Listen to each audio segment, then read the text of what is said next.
అన్న ఆయ్ రైతు ఓన్లీ రైతు నా రైతునే. అందరు అన్నదమ్ములు మేము 5 అన్నదమ్ములమే. ఉమ్మడి కుటుంబం ఉమ్మడి కుటుంబమే.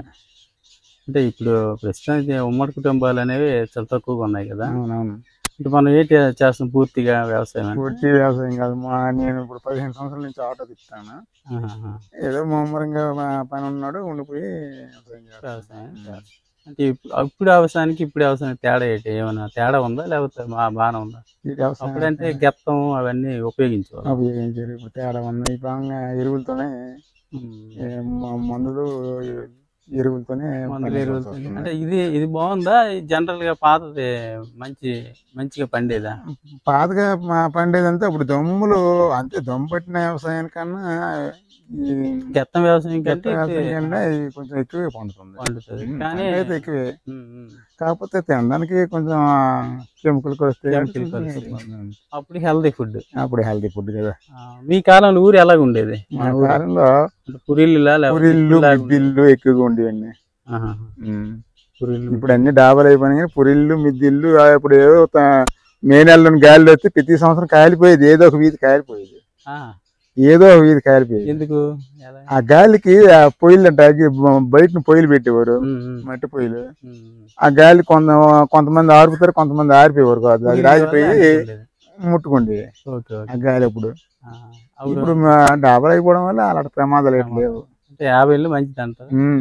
50 ఏళ్ళు మంచిది కదా. మరి ప్రమాదం ప్రతి సంవత్సరం అది. ఇప్పుడు అదే పురిళ్ళు ఇప్పుడు నెయ్యాలంటే సంవత్సరానికి 15,000 20,000 అవుద్ది. దానివల్ల 50 ఏళ్ళు మంచిది. 50 ఏళ్ళు మంచిది కదా. ఇంకా మనకి అంటే జనరల్ గా అప్పుడు ఈతలు ఇలాంటి ఆటలు ఉండేవి కదా. ఇప్పుడంటే మొబైల్ వచ్చాయి. అప్పుడు చాలా బాగుండేదండి, ఆనందంగా ఉండేది. ఇప్పుడు అప్పుడు మొదట్లో చిన్నప్పుడు నేను ఇలా క్లిక్ చేద్దాను పశువులు కాసేవాడిని. పశువులు కాసేప్పుడు ఇప్పుడు కబడ్డీ ఆటలు, బాల్ ఆటలు, ఇప్పుడు ఇలాంటివి ఉండి గేమ్స్ ఉండే. మొబైల్ రావడం అసలు ఇప్పుడు మొబైల్ ఎక్కడో అక్కడ ఎవరి మొబైల్ చూసుకుని ఉండిపోతాను. ప్రపంచం అంతా మొబైల్ ఉంది కాబట్టి మొబైల్ చూసుకుని ఉండిపోతాను. ఇప్పుడు మన తాత ముత్తాతలు 100 సంవత్సరాలు బతికేవారు. ఇప్పుడు ఎందుకు అంత తక్కువ అయిపోతుంది లైఫ్? ఇప్పుడు తిన్నటువంటి ఫుడ్ ప్రతిదీ కూడా పాయిజన్. మంచి ఫుడ్ కాదు. మా కాలంలో ఎక్కువగా శనక్కాయలు తినేవాళ్ళని, చూడపిండి అట్లు తినేవాళ్ళని, తర్వాత అంబలు తినేవాళ్ళని. ఎక్కువగా తిండికే అప్పుడు ప్రాధాన్యత చూపించేవాళ్ళం. కానీ ఇప్పుడు తిండి ఆటలే. మేము అక్కడ ఇంచుమించు ఒక 15-20 సంవత్సరాల వరకు ఆట ఆడమే కానీ మనకి సంపాదన అనేది తెలిసి కాదు. అప్పుడు సంపాదనకి అంత ఇంపార్టెంట్ లేదు. ఇప్పుడేమొచ్చి ఇదిగో మా మనవడు ఇప్పుడు ఉన్నాడు 4 సంవత్సరాలు. అటు స్కూల్ పంపిస్తాను. అక్కడికి ఏది తెలుస్తుంది? ఆటలు పాటలు ఆడికి ఎలా తెలుస్తుంది? పంటలని ఇవన్నీ. అంటే ఎందుకంటే చాలా మంది చిన్న విషయాలకే కృంగిపోతారు అన్నమాట. మనం ఇంత స్ట్రాంగ్ గా ఆరోగ్యంగా ఉండడానికి కారణం ఏంటి? ఏమైనా ఐడియా ఉంటే మీకు చెప్పండి. అంటే అప్పుడు ఎక్కువ మంచి తిండి తినేవాళ్ళని. మేము కానీ పరిశీలిపితే ఇప్పుడు పొలాలంటే శనక్కాయలు, తాటికాయలు ఏ టైం ఇప్పుడు ఆ టైం సోడిన్లు నలిపేసి నూనెలు నలుపుకొని తినేవాళ్ళు. ఇప్పుడు ఎక్కడ సోడిన్ అనేది అసలు దొరకట్లేదు.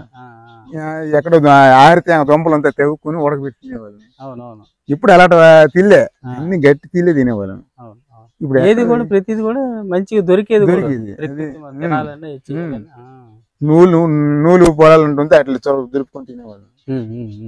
శనక్కాయలు తినేవాళ్ళం, చెరుకులు తినేవాళ్ళం. డబ్బు ఎంత ఉండేదా అప్పుడు? మన డబ్బు ఉండేది కాదు. అప్పుడు మీకు ఎంత దొరికేది? కొంచెం రైస్ అయినా కానీ 1 కేజీ రైస్ తక్కువ అండి. మా అమ్మ 5 అన్నదమ్ముల దగ్గర ఒక అడ్డి బియ్యం ఉండేది. తర్వాత ఇంత అంబలు ఉండేది. అందరికి ఎంత వేసి ముందు అన్నం పెట్టేది.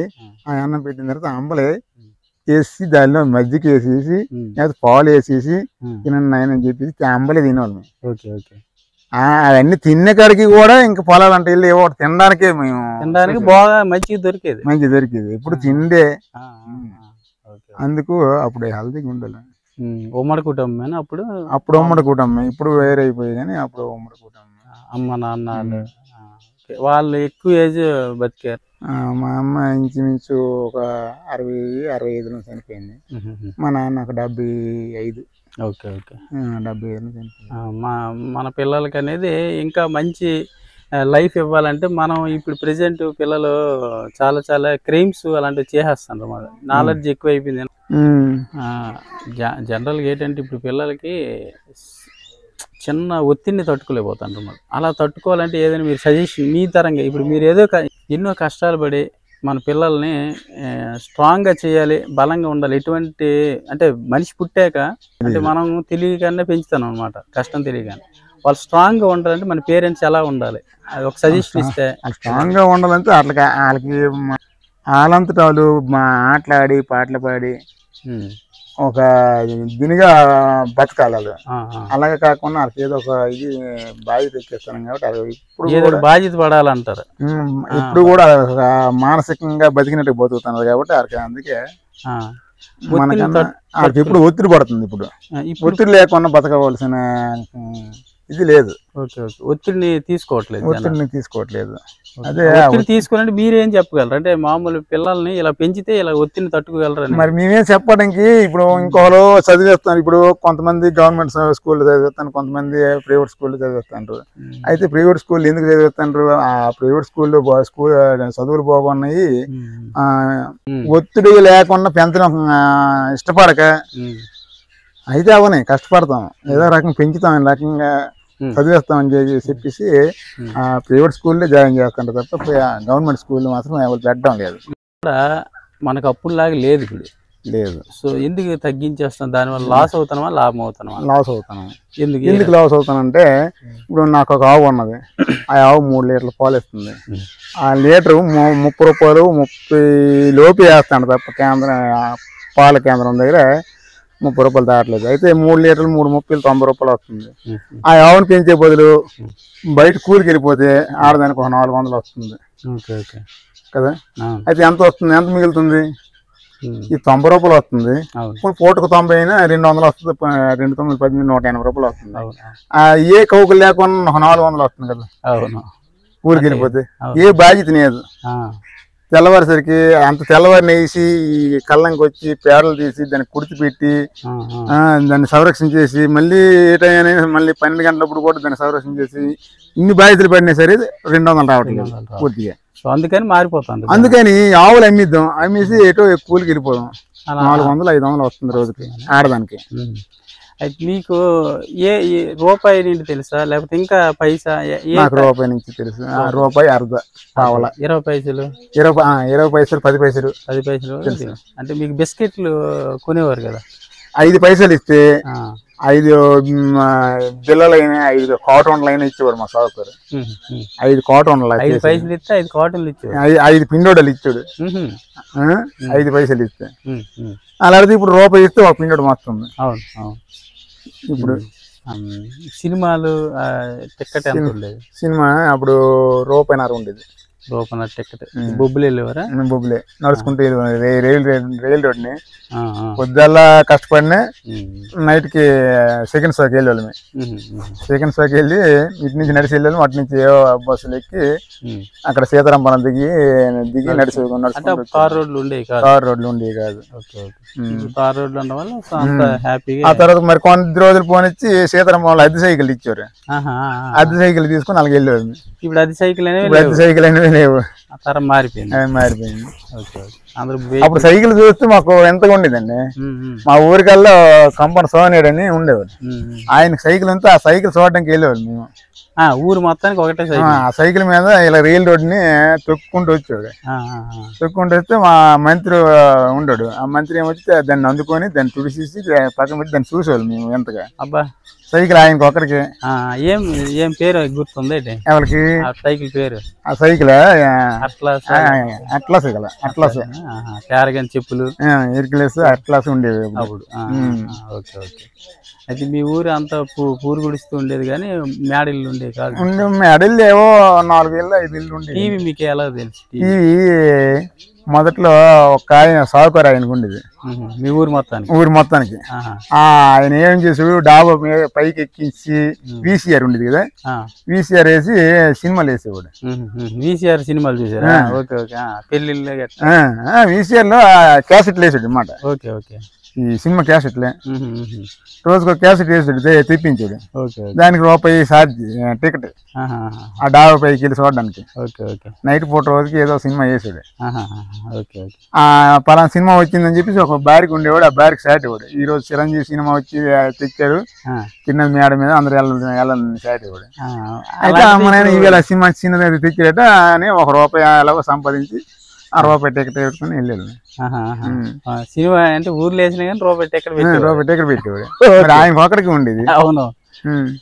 ఇప్పుడైతే మాత్రం అందరికి మరి చేతుల్లో సినిమా ఉంది కదా. అదే దీని వల్ల ఉపయోగం ఉందా లేదా అంటే లాస్ అవుతారు పిల్లలు మొబైల్ వల్ల? కొంతమంది ఎవరో బాగుపడవచ్చు కానీ ఎక్కువ మంది లాస్ అవుతున్నారు. ఎలాగా? ఈ పబ్జీలు ఆడడం, తర్వాత ఏవో క్రికెట్లు చూడడం, ఇలా బెట్టింగ్లు వేయడం, వీటి వల్ల ఆన్లైన్ లో బాగుపడలేదు. మనకి నేచురల్ గా ఆడుకుంటారు. ఎవరో కొంచెం 100కి 1,00,000 ఉన్నట్టు ఉంటే వాటిని ఉపయోగించి కొంచెం బాగుపడతాంటారు తప్ప పిల్లల వల్ల మంచిది కూడా కాదు. కళ్ళు అప్పుడైతే ఉండేది కాదు. ఇప్పుడు కళ్ళు పవర్ కూడా లాగడం వల్ల కారణం అదే. ప్రతి ఒక్కరికి ఫ్లెక్స్ పడడం అదే కారణం. కళ్ళు పాడవుతాయి అంతే కదా. అవును. ఓకే, అన్నతో మంచి మంచి విషయాలు, అనుభవాలు, వాళ్ళ తరంలో ఎన్ని రకాలుగా ఎంత ఆనందంగా ఉండేవారు అన్ని విషయాలు మనం అంటే మన తరం ఎంత మారిపోతుంది. ఇంకా రానున్న రోజుల్లో అసలు ఏంటి 50 సంవత్సరాలు కూడా బతకడం కష్టమేమో రానున్న రోజుల్లో. బతకాలంటే ఏం చేయాలి? బతకాలంటే మరి ప్రకృతి మరి మనం మార్చుకుంటాం కదా. మనం మారుతుంది కదా. మనం ప్రతి ఒక్కరు మారితే అవును. మారడం ఎలా మారుతుంది? ఇప్పుడు మీరు ఒక రకంగా టెక్నాలజీ బతికినప్పుడు వీళ్ళు ఉన్నటువంటి మీ వెనకాల చూస్తారు తప్ప వెనక చూడదు కదా. అవునవును. మీరు ఒక టెక్నాలజీగా వెళ్ళిపోతారు. ఆ టెక్నాలజీని బట్టి వెనకాల ఉన్నాడు కూడా వస్తారు తప్ప ఇప్పుడు మీరు టెక్నాలజీ బతికిన తర్వాత మేము వ్యవసాయం చేసుకుని ఉండలేదు. తగ్గాలి మరి. వ్యవసాయం కూడా తగ్గిపోవడం. లైఫ్ దేనికి? బతకడానికి. ఆనందమే లేనప్పుడు, బతకలేనప్పుడు ఎందుకు ఇదంతా? అది వేస్ట్ కదా. అది కరెక్టే గానీ మరి వెనక్కి చూపు లేదండి. అందరూ ముందు చూపే కానీ మరి వెనక్కి మళ్ళీ తిరిగి చూస్తే మరి ఆడు వెనకబడే ఉంటాడు. టెక్నాలజీ యూజ్ చేసుకుని మంచి కూడా చేయొచ్చు కదా. చేయొచ్చు కానీ ఆ టెక్నాలజీ మనం ప్రభుత్వాలు మార్చాలి. అది చివరికి ప్రభుత్వాలు అనేది మార్చాలి. ఒక మార్పు తెస్తే అందరూ కూడా మారుతారు. రసాయనాలు అవన్నీ వాడడం మానేస్తారు. ఇప్పుడు విత్తనాలు కొనుక్కుంటారు. అప్పుడు విత్తనాలు ప్రతి సంవత్సరం దాచుకుంటారు. ప్రతి విత్తనం దాచుకుంటారు.